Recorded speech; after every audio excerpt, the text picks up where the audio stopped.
जय हिंद दोस्तों, मेरा नाम अनुज है। अध्ययन विद अनुज ऑफिशियल पर आप सभी लोगों का स्वागत है। दोस्तों, आज का वीडियो ज्योग्राफी सब्जेक्ट पर आधारित है। इसमें मैंने 25 क्वेश्चंस को सिलेक्ट किया है जो आपके एग्जाम पॉइंट ऑफ व्यू से बहुत ही महत्वपूर्ण है।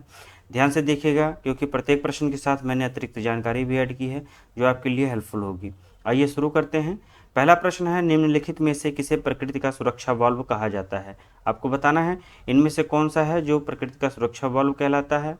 आपके ऑप्शन है भूकंप, ओजोन गैस, ज्वालामुखी या नदियाँ।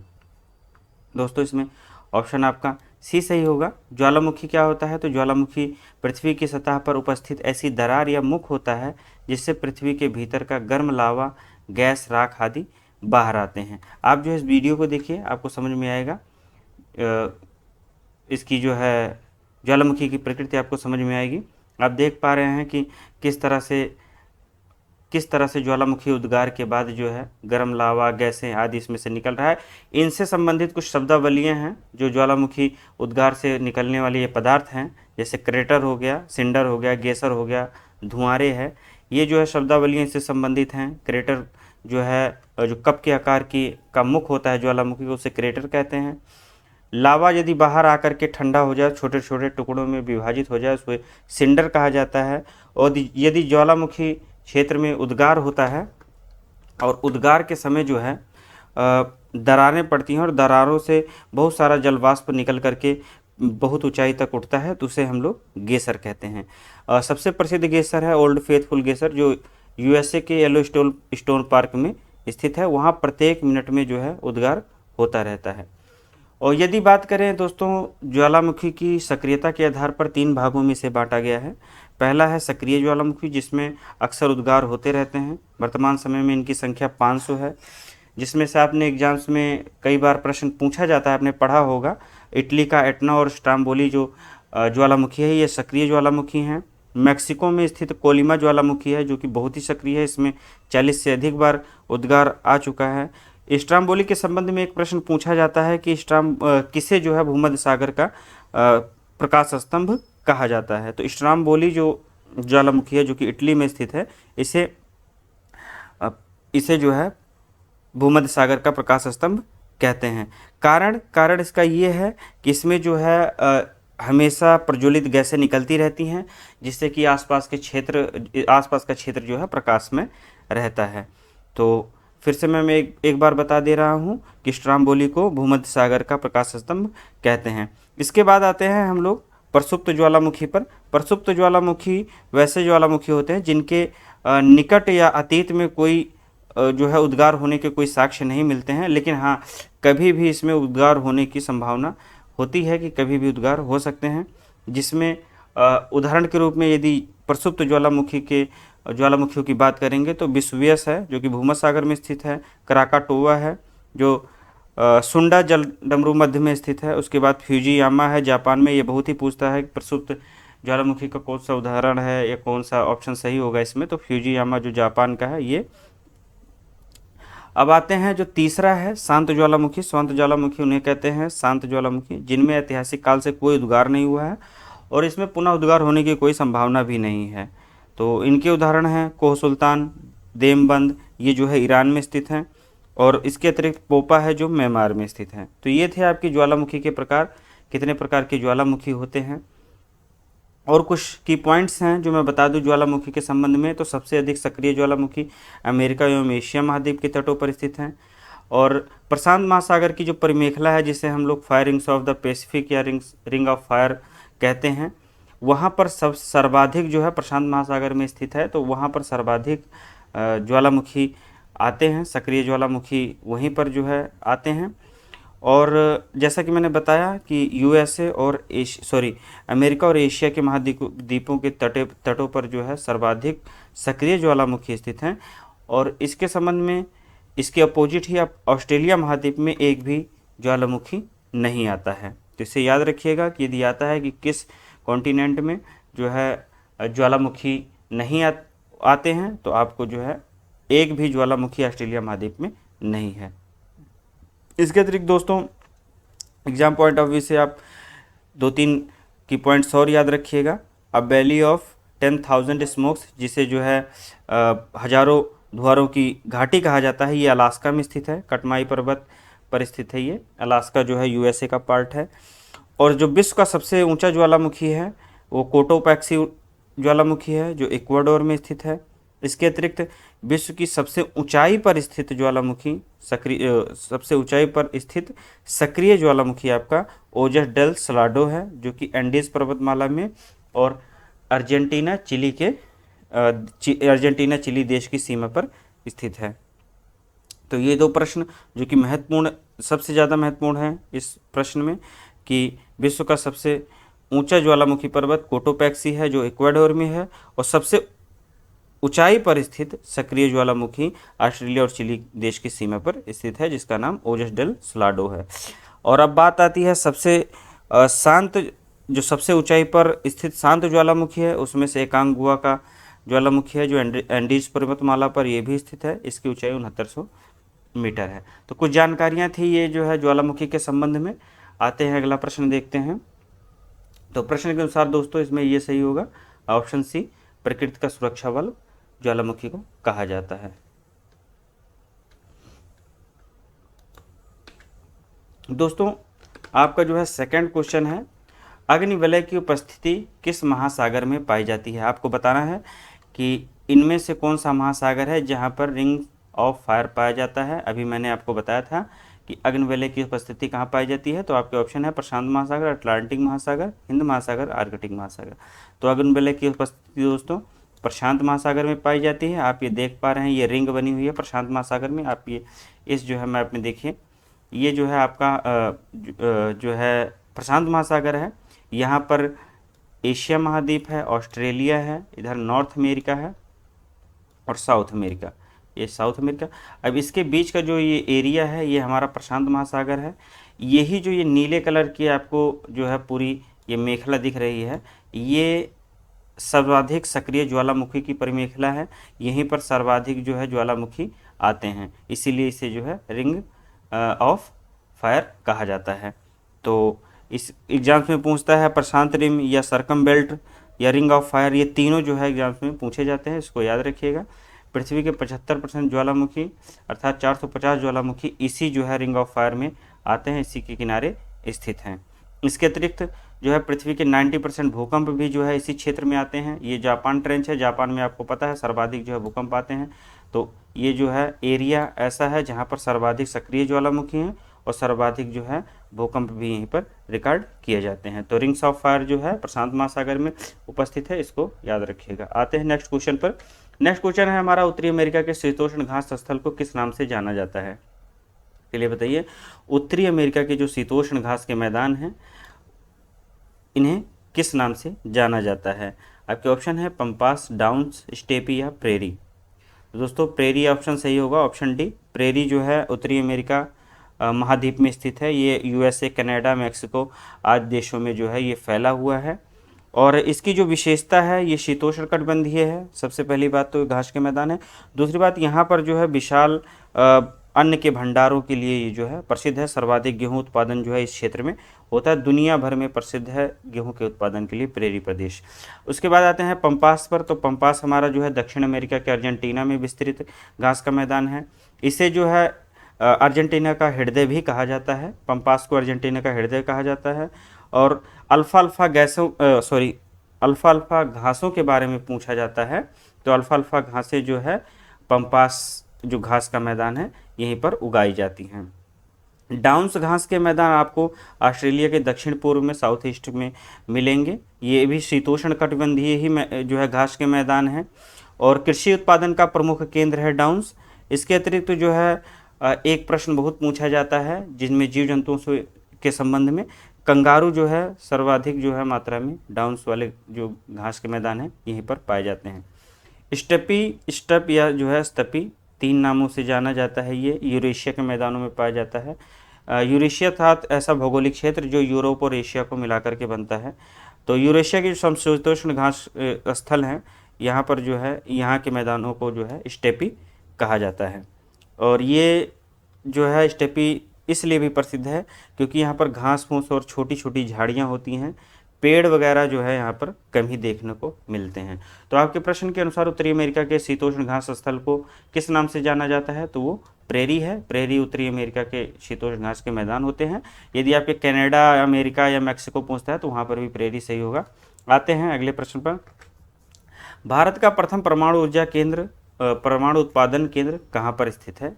आपको बताना है नरोरा उत्तर प्रदेश, तारापुर महाराष्ट्र, कलपक्कम तमिलनाडु, काकरापार गुजरात। चलिए बताइए दोस्तों, इसमें जो है ऑप्शन आपका बी सही होगा, तारापुर महाराष्ट्र। तारापुर महाराष्ट्र में जो है 1969 में तारापुर परमाणु संयंत्र जो है संचालन शुरू हुआ था।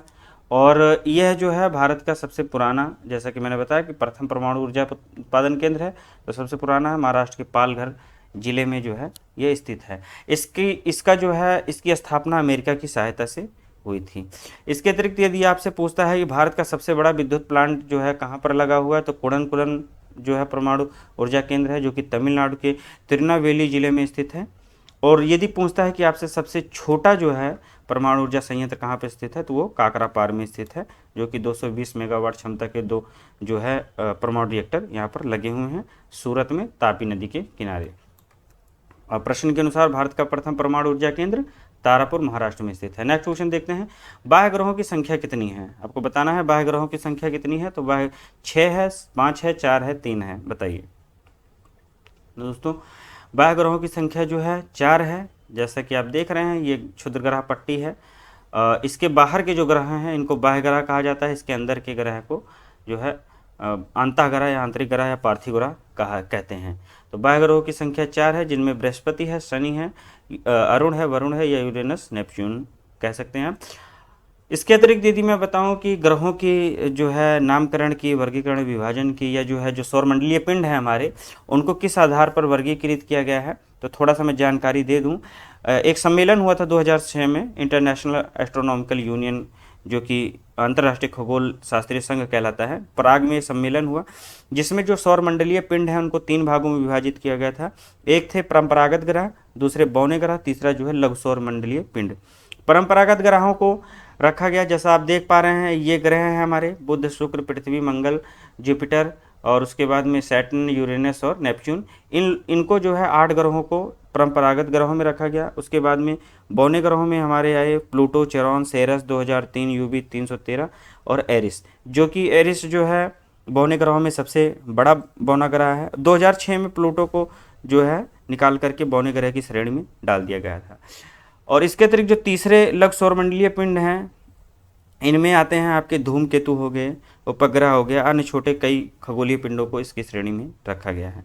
तो दोस्तों प्रश्न के अनुसार जो है ग्रहों की बात कर लेते हैं। तो ग्रह वे पिंड होते हैं जो 3 शर्तों को पूरा करते हैं। पहले कि वो सूर्य की परिक्रमा करें, जैसा कि आप चित्र में देख पा रहे हैं, ये सभी ग्रह जो है सूर्य की परिक्रमा करते हैं और अपनी कक्षा में रहते हैं। इनमें पर्याप्त गुरुत्वाकर्षण बल है, जिनके आधार पर ये अपनी आकृति को, अपने स्वरूप को जो है गोल बनाए रखते हैं। इसके अतिरिक्त इनके आसपास का जो क्षेत्र है वो साफ है और खगोलीय पिंडों की भीड़ भाड़ नहीं है। तो बीच में जो है एक क्षुद्र ग्रह पट्टी है, जिसे जो है जिसे एस्टेरॉयड बेल्ट कहते हैं। ये जो है मंगल और बृहस्पति के मध्य स्थित है, जो इन दोनों को अलग करती है, अंतः और बाह्य ग्रहों को अलग करती हैं। छोटे छोटे जो है ये ग्रह, क्षुद्र ग्रह के जो है वो होते हैं, एस्टेरॉयड होते हैं छोटे छोटे, जो इसके चक्कर लगाते रहते हैं, सूर्य के चक्कर लगाते रहते हैं और इनको जो है अलग करते हैं। आंतरिक ग्रहों में जो है बुध, शुक्र, पृथ्वी, मंगल हैं, जिन्हें आंतरिक या पार्थिव ग्रह कहते हैं, और ये पृथ्वी के सदृश दिखते हैं। और ये सभी ग्रह जो है ठोस अवस्था में होते हैं, ये भी एग्जाम्स में पूछता है। और जो बाह्य ग्रह है ये गैसों के पिंड होते हैं, इन्हें भी याद रखिएगा। जो बृहस्पति, शनि और वरुण है ये गैसों के पिंड होते हैं। तो मैं आशा करता हूँ कि आपको समझ में आ गया होगा किस प्रकार सौरमंडलीय पिंडों को जो है वर्गीकृत किया गया और किस तरह से जो है बाह्य ग्रह और जो है अंतः ग्रह का विभाजन किया जाता है, कैसे जो है इनका नामकरण हुआ है। अब आते हैं अगले प्रश्न पर। अगला प्रश्न है, विश्व के सबसे ऊंचा जलप्रपात जो है क्या है? विश्व का सबसे ऊंचा जलप्रपात कौन सा है? आपको बताना है बोयोमा, स्टेनली, एंजिल या नियाग्रा। तो आप बताइए दोस्तों। इसमें जो है एंजिल जलप्रपात विश्व का सबसे ऊंचा जलप्रपात है। यह जो है वेनेजुएला में स्थित है। इसकी ऊंचाई 979 मीटर है। ध्यान रखिएगा। जलप्रपातों के संबंध में एक प्रश्न पूछा जाता है कि यह जो है किस नदी के किनारे स्थित है, तो या किस नदी पर स्थित है। तो मैं आपको बता दूं, एंजल जलप्रपात जो है ये आपका कैरो नदी पर स्थित है या कैरो नदी पर स्थित है, इसे याद रखिएगा। नियाग्रा जलप्रपात आपका सेंट लॉरेंस नदी पर स्थित है। इसके बाद जो है स्टैनली जलप्रपात आपका जो है कांगो नदी पर स्थित है। बोयोमा जो जलप्रपात है ये जायरे नदी पर स्थित है, ध्यान रखिएगा। और भारत के संबंध में एक पूछा जाता है जोग जलप्रपात, जिसे जो है महात्मा गांधी जलप्रपात के नाम से भी जानते हैं। ये जो है कर्नाटक के शरावती नदी पर स्थित है, याद रखिएगा। तो प्रश्न के अनुसार हमारा एंजिल जलप्रपात सही होगा। विश्व का सबसे ऊंचा जलप्रपात एंजिल जलप्रपात है, जो वेनेजुएला में स्थित है और इसकी ऊंचाई 979 मीटर है। नेक्स्ट क्वेश्चन है आपका, भूमध्य रेखा के निकट किस तरह के वन पाए जाते हैं। आपको बताना है भूमध्य रेखा के निकट किस तरह के वन पाए जाते हैं। पतझड़ वन, शंकुधारी वन, घास स्थल वन, उष्णकटिबंधीय वन। तो ऑप्शन दोस्तों इसमें उष्णकटिबंधीय वन होगा, ऑप्शन डी सही होगा। वन या जो है वनस्पतियाँ जीवों की बात करें तो यह जो है इनकी जो समस्त क्रियाशीलता है वो बोयोमों के अंतर्गत आती है, जीवोम या बोयोम के अंतर्गत आती है, बायोम के अंतर्गत आती है। तो विश्व के जो प्रमुख बायोम हैं वे स्थलीय पारिस्थितिकी तंत्र के अंतर्गत आते हैं, टेरेस्ट्रियल इकोसिस्टम के अंतर्गत आते हैं। और इनका जो वर्गीकरण है इसका वर्गीकरण ट्रिवार्था ने किया था। इन्होंने मृदा जल और ताप के आधार पर जो है, ताप की उपलब्धता के आधार पर जो है विश्व के बायोमों को 5 भागों में बांटा है। तो पहले हैं वन बायोम, दूसरे सवाना बायोम, घास भूमि बायोम, मरुस्थलीय बायोम एवं टुंड्रा बायोम। 5 प्रकार के बायोम हैं। तो हम लोग जो है यहाँ पर वन बायोम की बात करेंगे, जिसके अंतर्गत जो है यह प्रश्न आता है। वन बायोमों में 2 तरह के वन बायोम हैं, एक बृहद है, 2 वन बायोम जो है बृहद वन बायोम है, जिनमें सदाहरित वन है और दूसरा जो है पर्णपाती वन है। और इनमें जो है जो वन बायोम हैं 2 बृहद हैं, परंतु 6 जो है उनके उपविभाग हैं। तो हमारा जो सदाहरित वन है उसके अंतर्गत 4 उपविभाग आते हैं, जिनमें उष्णकटिबंधीय सदाहरित वन और भूमध्य सागरीय वन, शंकुधारी वन और मध्य अक्षांशीय सदाहरित वन पाए जाते हैं। अब हम बात कर लेते हैं कि ये उष्णकटिबंधीय वन किसकी श्रेणी में आते हैं। तो उष्णकटिबंधीय वन आते हैं उष्णकटिबंधीय सदाहरित वन की श्रेणी में, जैसा कि मैंने बताया। और ये जो है इन आपसे एग्जाम में पूछ सकता है विषुवतीय प्रदेश वन या विषुवतीय जो है वन या जो है उष्णकटिबंधीय वन, तो ये भूमध्य रेखा के निकट होते हैं, जैसा कि प्रश्न के अनुसार मैंने बताया। इनकी जो विशेषता होती है, यहाँ पर जो भारी वर्षा होती है, उच्च तापमान की दशाएं होती हैं और सर्वाधिक विविधतापूर्ण जीव जंतु यहाँ पर ही पाए जाते हैं। इसके अतिरिक्त मैंग्रोव वन जो है यहाँ पर पाए जाते हैं। 12% जो है जो पृथ्वी का भाग है इन्हीं से ढका हुआ। इसके अतिरिक्त Amazon basin, Congo basin, Africa का गिनी तट, जावा, सुमात्रा आदि इन्हीं वनों के प्रमुख क्षेत्र हैं। तो दोस्तों एक जो है क्वेश्चन और जो है याद आ रहा है, जो उष्णकटिबंधीय वन के अंतर्गत आता है, जो आपके एग्जाम्स में पूछ सकता है। तो ये है ब्राज़ील में जो सेल्वास वन है, सेल्वास वन इन्हीं के अंतर्गत आते हैं। ये बहुत ही प्रमुख है, जो है ब्राज़ील में इन वनों को जो है सेल्वास वन कहा जाता है। तो भूमध्य रेखा के निकट किस तरह के वन पाए जाते हैं। तो भूमध्य रेखा के निकट जो है उष्णकटिबंधीय वन पाए जाते हैं। आप मैप देखिएगा, मैप में आपको क्लियर हो जाएगा। जो विषुवतीय रेखा हमारी भूमध्य रेखा है उसके अंतर्गत जो है, जब आप नेचुरल जो प्राकृतिक मैप आता है वर्ल्ड का आप देखेंगे तो उसके आसपास के वन जो है किस तरह के हैं और कौन से प्रदेश हैं, कौन कौन सी कंट्री है, कहाँ कहाँ जो है क्या कहते हैं ये वन फैले हुए हैं, तो आपको समझ में आ जाएगा। नेक्स्ट क्वेश्चन देखते हैं। नेक्स्ट क्वेश्चन है भारतीय इस्पात प्राधिकरण लिमिटेड जो है की स्थापना कब हुई। सेल की स्थापना कब हुई है आपको बताना है। स्टील अथॉरिटी ऑफ इंडिया की 1964 ईस्वी में, 1869 ईस्वी में, 1974 ईस्वी में या 1984 ईस्वी में। तो दोस्तों स्टील अथॉरिटी ऑफ इंडिया जो है भारतीय इस्पात प्राधिकरण लिमिटेड, इसकी स्थापना 1974 में होती है। 1974 में इसकी स्थापना हुई थी। यह जो है महारत्न कंपनी है, एक महारत्न कंपनी है। इसका मुख्यालय जो है नई दिल्ली में स्थित है। यदि बात करें जो है स्टील उत्पादन की, तो स्टील जो भिलाई स्टील प्लांट है वह एरिया के हिसाब से एशिया का सबसे बड़ा स्टील प्लांट है। यदि उत्पादन की बात करें तो वो सेल अर्थात स्टील अथॉरिटी ऑफ इंडिया का सबसे बड़ा जो है स्टील प्लांट माना जाता है। और भिलाई का जो है निर्माण या भिलाई की स्थापना किसके सहयोग से हुई थी? तो ये जो है यूएसएसआर के जो है सहयोग से हुई थी 1955 में। तो प्रश्न के अनुसार जो है आपका ऑप्शन सी सही होगा। नेक्स्ट क्वेश्चन है आपका, लेप्चा तथा भूटिया जनजातियाँ कहाँ निवास करती हैं, उनका निवास क्षेत्र कौन सा है? सिक्किम, ओडिशा, मेघालय या मिजोरम? तो ऑप्शन इसमें ए सही होगा, सिक्किम। लेप्चा और भूटिया जनजातियाँ जो है सिक्किम में निवास करती हैं, ऑप्शन आपका ए सही है। ओडिशा की बात करो तो ओडिशा से संबंधित जनजातियाँ हैं, जुआंग हैं, खरिया है, खोंड है, भूमिज है, ये ओडिशा में निवास करती हैं।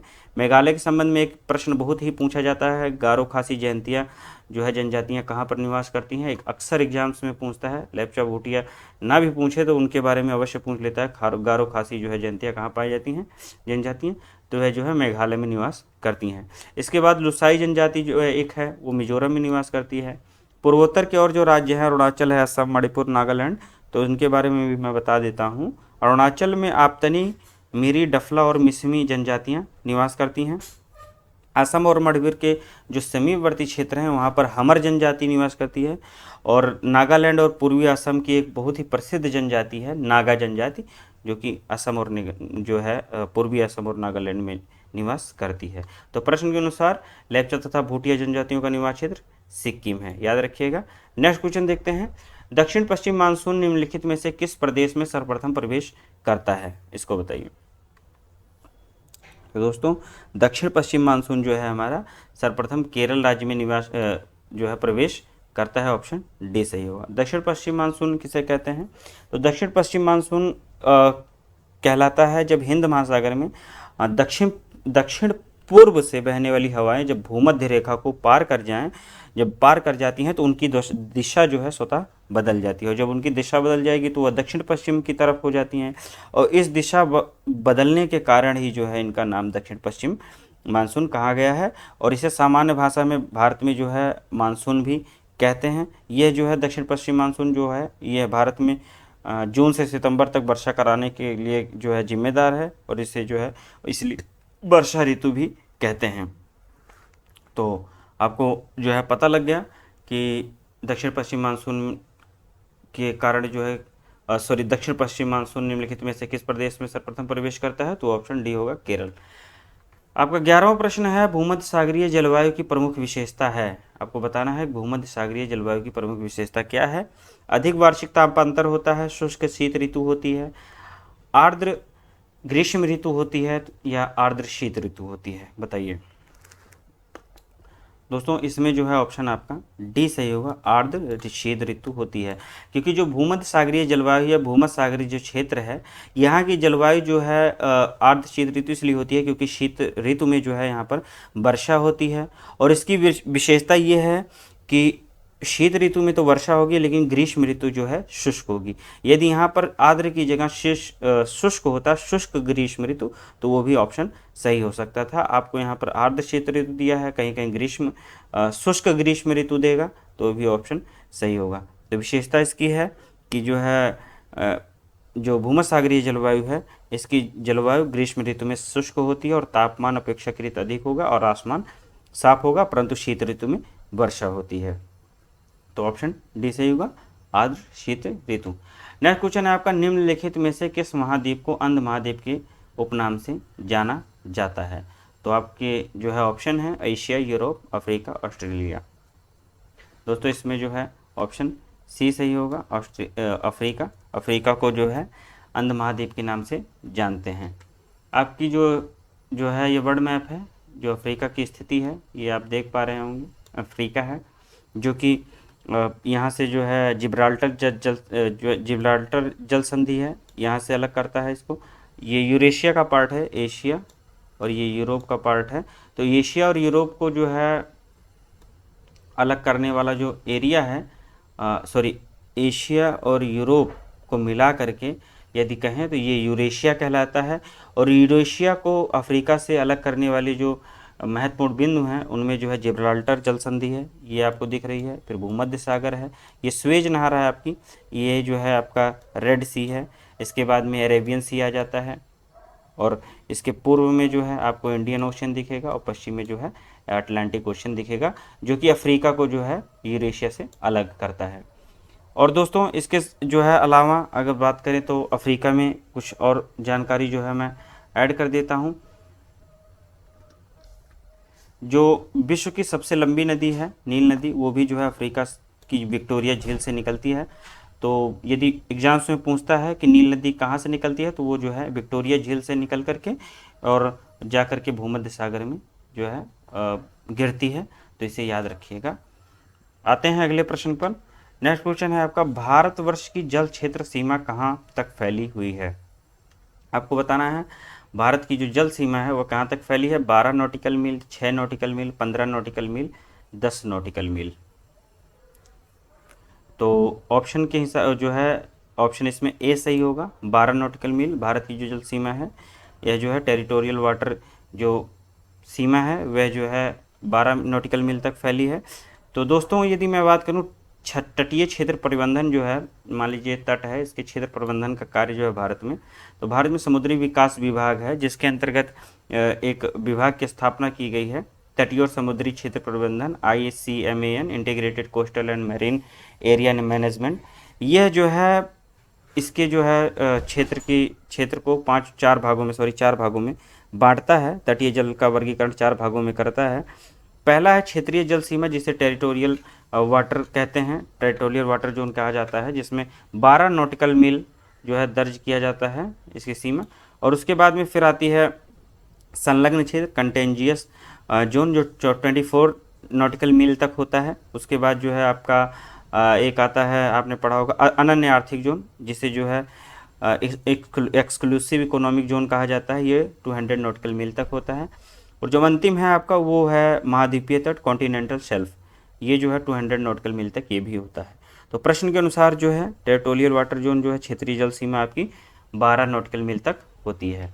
नेक्स्ट है आपका नीली क्रांति निम्न से किससे संबंधित है? तो ये जो है मत्स्य पालन से संबंधित है। ऑप्शन इसमें बी सही होगा। इसे 7वीं पंचवर्षीय योजना के जो है में लाया गया था और 1985 से 1990 के बीच जो है इसका इम्प्लीमेंटेशन किया गया था। और इसी दौरान जो है सरकार ने FFDA, जिसे जो है फिश फार्मर डेवलपमेंट एजेंसी की कहा जाता है, स्थापना की थी। आपका प्रश्न के अनुसार ऑप्शन बी सही होगा, मत्स्य पालन। किस जनजाति के लोग जो है दूध को ताज़ा ना पी करके उसे खट्टा करके पीते हैं? तो ये है खिरगिज जनजाति। दोस्तों ये जो है हम खिरगिज जनजाति जो है एशिया की जनजाति है, जो तिब्बत आदि क्षेत्र में निवास करती है। ये लोग जो है अपना जीवन खानाबदोशों की तरह जीते हैं, पर्वतों पर रहते हैं और अपने जो है जीवन यापन के लिए भेड़ों को चराते हैं, पहाड़ों पर निवास करते हैं। चारागाह ही इनका प्रमुख कार्य है। भोजन में ये लोग जो है मांस वगैरह दूध जो है इस्तेमाल करते हैं, जो दूध को खट्टा करके पीते हैं। नेक्स्ट क्वेश्चन देखते हैं, विश्व को प्राकृतिक प्रदेशों में बांटने का प्रथम प्रयास किसने किया था? तो विश्व को जो है प्राकृतिक प्रदेशों में बांटने का प्रथम प्रयास हर्बर्टसन ने किया था। ऑप्शन इसमें ए सही होगा। नेक्स्ट क्वेश्चन है आपका, कालाहारी मरुस्थल किस देश में स्थित है? जाम्बिया, दक्षिण अफ्रीका, नामीबिया, बोत्सवाना। चलिए बताइए। तो दोस्तों कालाहारी मरुस्थल जो है हमारा बोत्सवाना में स्थित है। बोत्सवाना में इसका जो एरिया है लगभग 9 लाख वर्ग किलोमीटर क्षेत्र में जो है ये फैला हुआ है। इसकी जो विशेषता है, ये उष्णकटिबंधीय मरुस्थल है और जो सबसे बड़ी विशेषता है इसकी, यहाँ पर जो है बुशमैन जनजाति निवास करती है। आपका ऑप्शन डी सही होगा। नेक्स्ट क्वेश्चन है, भारत की जो मुख्य भूमि है, भारत की मुख्य भूमि का दक्षिणतम बिंदु कौन सा है? भारत की जो मुख्य भूमि है उसका दक्षिणी बिंदु कौन सा है? केप कोमोरिन है, कैलिमेरे बिंदु है, सरक्रीक है, इंदिरा पॉइंट है, बताइए। तो ऑप्शन इसमें ए सही होगा, कैप कोमोरिन। जो भारत की मुख्य भूमि का दक्षिण बिंदु है ये केप कोमोरिन है। ये कहाँ पर स्थित है? तो ये जो है तमिलनाडु की कन्याकुमारी में स्थित है, जहाँ पर जो है भारतीय प्रायद्वीप सकरा होता जाता है और समुद्र में जाकर के विलीन हो जाता है। वही बिंदु हमारा केप कोमोरिन कहलाता है। जबकि भारत का जो सबसे दक्षिणतम बिंदु है पूरे भारत संघ का, तो वह है इंदिरा पॉइंट, जो ग्रेट निकोबार द्वीप में स्थित है। इसके अतिरिक्त उत्तरी बिंदु जो भारत का है, भारत संघ का, उसे इंदिरा कॉल कहते हैं, वह जो है जम्मू कश्मीर में स्थित है। और जो पश्चिमी बिंदु है भारत का, वह गुजरात में सरक्रीक नाम से जाना जाता है। और पूर्वी बिंदु भारत का वालांगू है जो अरुणाचल प्रदेश में स्थित है। तो प्रश्न के अनुसार भारत की मुख्य भूमि का दक्षिणी बिंदु है वह केप कमोरिन है। ऑप्शन ए सही होगा।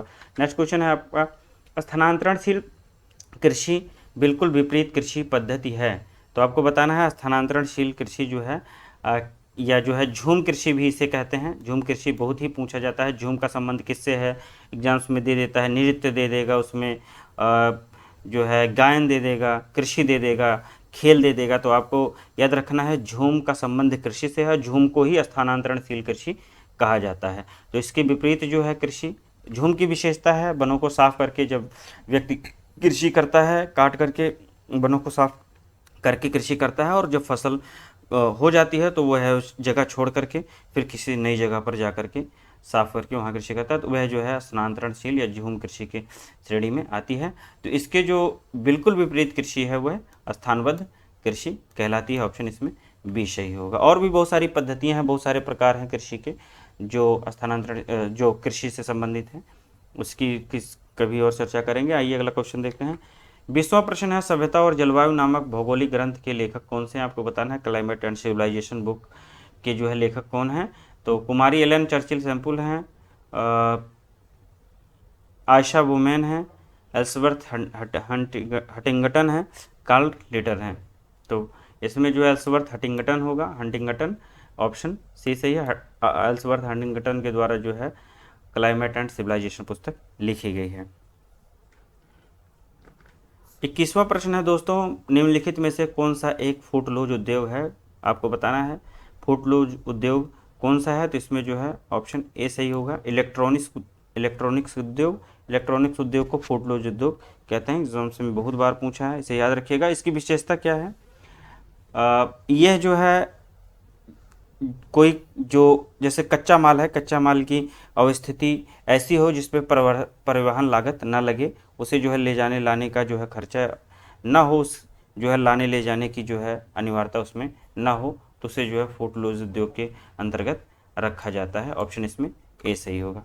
नेक्स्ट क्वेश्चन है आपका, शांत पेटी किस रेखा के दोनों ओर पाई जाती है? चलिए बताइए, शांत पेटी किस रेखा के दोनों ओर पाई जाती है? तो ऑप्शन इसमें ए सही है, भूमध्य रेखा।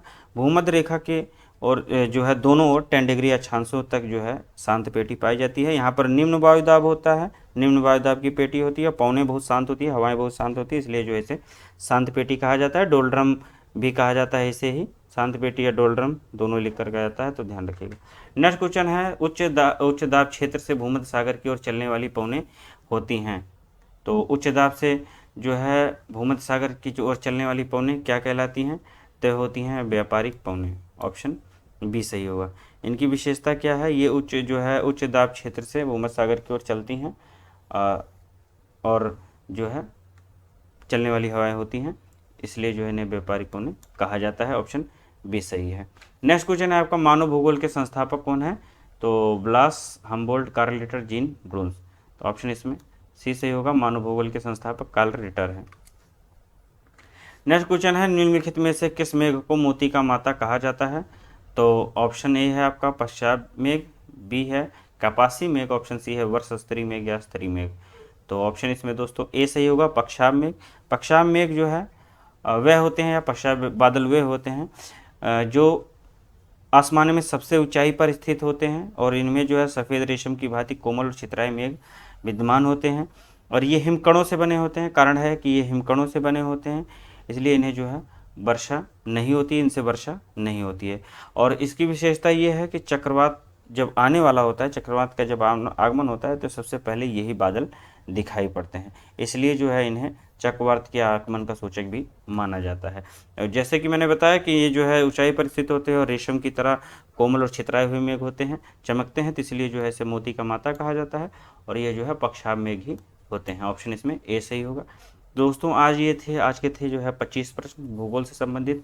मैं आशा करता हूँ ये आपके लिए काफ़ी जो है महत्वपूर्ण साबित होंगे। आप लोग देख लीजिएगा। यदि आप चैनल पर नए हैं तो सब्सक्राइब कर लीजिए। इसी तरह की वीडियोज़ मैं लेकर के आता रहूँगा।